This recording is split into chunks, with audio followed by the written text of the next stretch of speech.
انسان کی کامیابی میں اس کی کوشش اور قسمت کا کتنا دخل ہے؟ اللہ تعالیٰ نے انسان کو بہت سی صلاحیتیں دے کر بہت سے مواقع اس کے لیے پیدا کر کے خاص زمانے میں بھیجا ہوتا ہے، تو اس میں بہت سی چیزیں تو ان مواقع کی وجہ سے حاصل ہو جاتی ہیں، ظاہر ہے وہ خدا کا فیصلہ ہے۔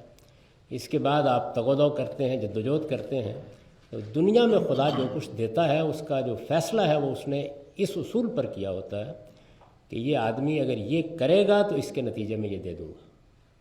تو اس وجہ سے ہر چیز آپ کی جد و جہد کے ساتھ منسلک ہے، وہ آپ کو کرنی ہی کرنی۔ بعض لوگ کہتے ہیں رزق لکھا ہوا ہے، تو میں نے ان کو کہا کہ ایسے نہیں لکھا ہوا کہ آپ کمرے کا دروازہ بند کے بیٹھ جائیں اور کہیں کہ 98 اوپر سے گر جائے۔ وہ جو لکھا ہوا ہے میں نے کہا میں پڑھ کے آپ کو سناتا ہوں، اس میں لکھا ہوا ہے کہ آپ اٹھیں، منہ ہاتھ دھوئیں، دکان پہ جائیں، پھر 98 ملے گی۔ یہ آپ کو پڑھنے میں غلطی لگی ہے، ایسے لکھا ہوا ہے، لکھا تو ہوا ہے۔ ویڈیو کو لائک کریں اور چینل کو سبسکرائب کریں۔